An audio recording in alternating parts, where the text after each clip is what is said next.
start speaking the truth about you. Right? We said this in a different show. Yeah. God don't make trash. Don't make trash. He don't make trash. No. So everything he made was wonderful, blessed, highly favored. Right? He said, let us make man, right, in our image. In our image. likeness. Yeah. In our image. So whose image are you? Right. Are you the image that everybody's been telling you are? Or are you the image of God? Right? You are his greatest creation. You are his greatest creation. Now you think about a lot of the beautiful things that is in this world. You know, Niagara Falls, you know, the Fiji Islands, right? Hawaii, right. All these magnificent, beautiful creations that are on this planet Earth. And you are the epitome, the top, right? You are his greatest creation. Greatest creation. His great. Why wouldn't you act like it? Why ain't that your image? Right. Right? I am unstoppable. I am. When you hear those words, I am, what you're doing is you're stating your identity. Right. Right? When he sent Moses in there, he said, who should I tell him who sent me? He said, tell him the great I am. What? Because whatever you need, I am. Right? Whatever it is that you need, I am. Yeah. Right? I'm right, I am. Right? So when you start saying that to yourself, I am. Watch what you put I am in front of, because you're getting ready to state your identity. So when I speak I am unstoppable. I am great. I am a man of God. I am a businessman. I am blessed and highly favored. I am. Right? So what I'm doing is I'm stating my identity. And therefore, when I state my identity, I have habits, rituals, and standards that keep me consistent with my identity. Right. Your body, your mind, your soul, everything will lead up to that point. It'll say, okay, you told me this morning this is who I am, so this is who we're going to be for the rest of the day. That's why you got to constantly talk to yourself, constantly put yourself in that state of mind. Believe me, it's going to be hard. There's going to be times where people will say something to you, or you might make a mistake, but please do not listen to that lie. Do not go backwards. Right. Okay? Do not say, okay, I messed up. Look, everybody messes up. Right. And when you come up on those adversities, you got to tell yourself, I am more than a conqueror. That's right. Right? I am. That's right. I am. Right? You got to realize who you are. You got to state your identity. It's not what you do or what you accomplish. It's who you are. It's who you are. Right? Who you are. Your results are a reflection of who you are. Not what you did, who you are. What you did is a reflection of who you are. Right. Right? It's a reflection of your identity. Right? That's right. You got nothing else to say on that point? No, we're good. Let's go. We'll move to the next one.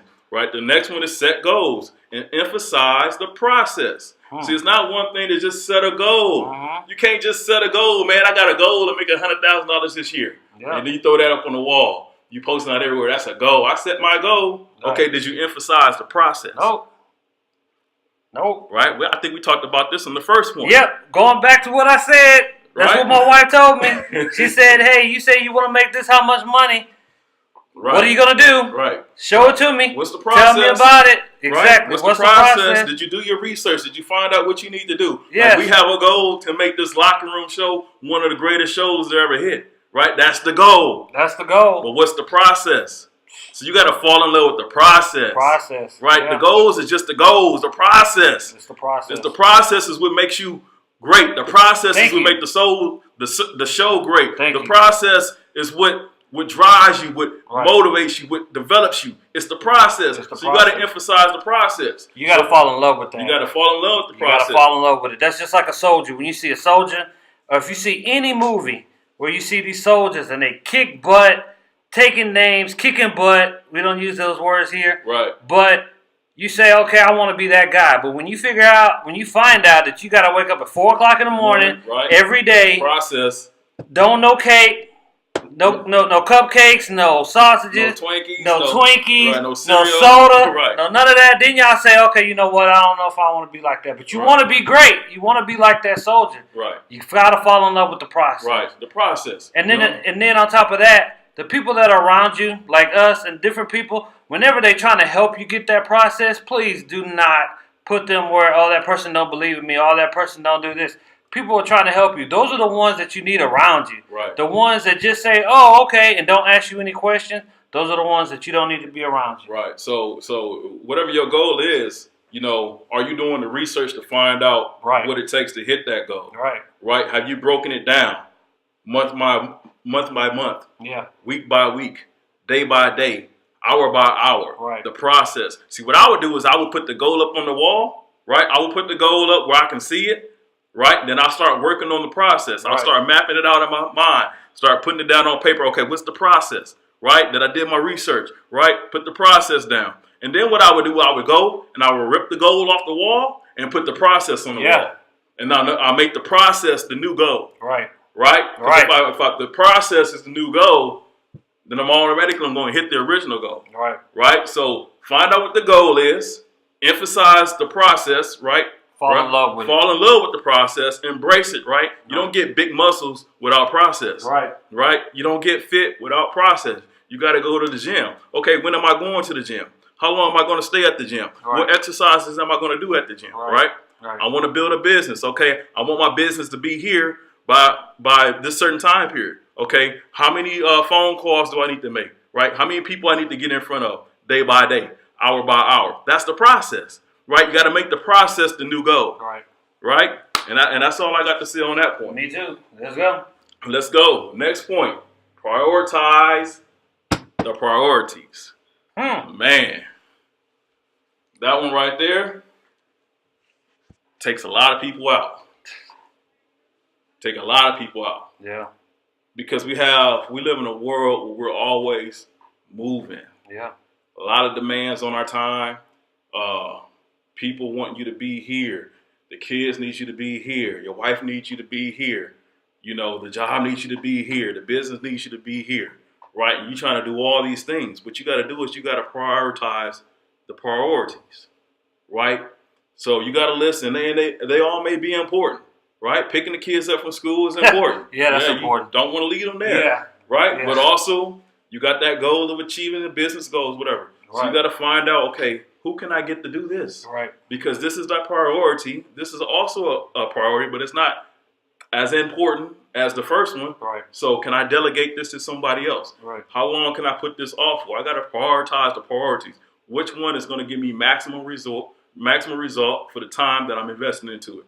Right? It's ROT, invest on my time. Right? Investors, they always talk about what's my return on investment? Well, what's the return on my time? Right? I got to prioritize the priorities. Right? So you church service might need you to be there to play the drums. Your boys want you to come play basketball. The wife needs you to pick up some milk from the store. You got this to do. You got that to do. Okay, what result am I looking to get? Right. And then I got to figure out, okay, what activities are going to get me that result? Right. And then I got to say, okay, this is first on the list. Right. Yeah, babe, I know this is important, but I got to hit this first. Right. I got to do this first. Is it possible that somebody else can come in and do this for us? Right. Because the priority is this. Right. This is the biggest return on my time. Right. This is the biggest thing that's going to get us to our goals. So I got to prioritize the priorities. Yes, they're all important. I get it. They're all important. Right. But one thing is more important. Something that's extremely important. Something that's kind of important. Right. You got to list that out and say, okay, this is the super important. Right. This is extremely important. This is kind of important.